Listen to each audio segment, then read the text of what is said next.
Hi, I'm Sergio, and for this sound design reel, I decided to make my own game to implement the audio with Wwise in Unreal Engine 5.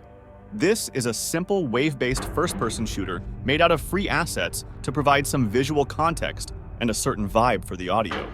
For the footsteps, I set up a system with two switches, one for the material you're walking on, and the other for how the player moves, like running or walking. This player speed parameter lets Wwise know if you're taking a walk or sprinting. Last, I added clothes and jiggling parts for a richer movement sound.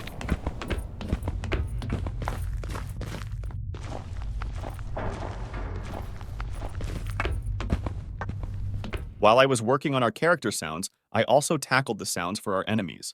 These sounds match up with whatever our zombies are up to, like chasing, attacking, being damaged, or dying. Now let's talk guns. In a first-person shooter, the bang-bang sounds are a big deal, so I wanted to keep things flexible and modular.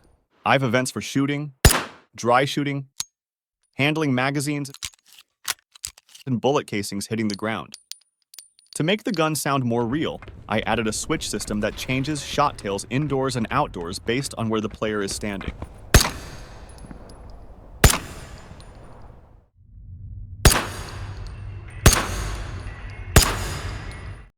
Just like footsteps, I made sure bullet impact sounds change up depending on what they hit.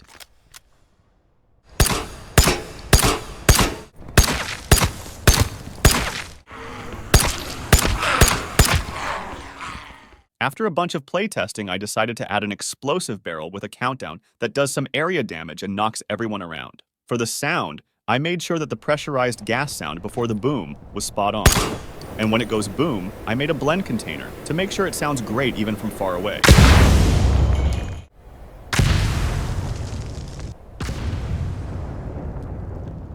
For the ambience, I set up looping sounds for indoor and outdoor ambiences that blend nicely when you move around. Plus, I added some suspenseful ambient music to keep you on your toes.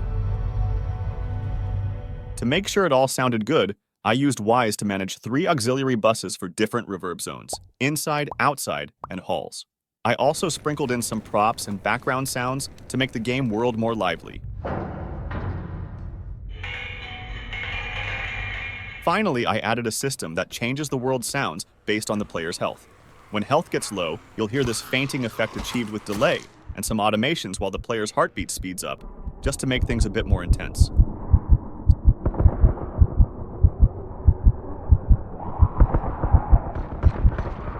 So, that's the lowdown on how I made the game sound great. Now, let's dive into the nitty-gritty and see how it all came together.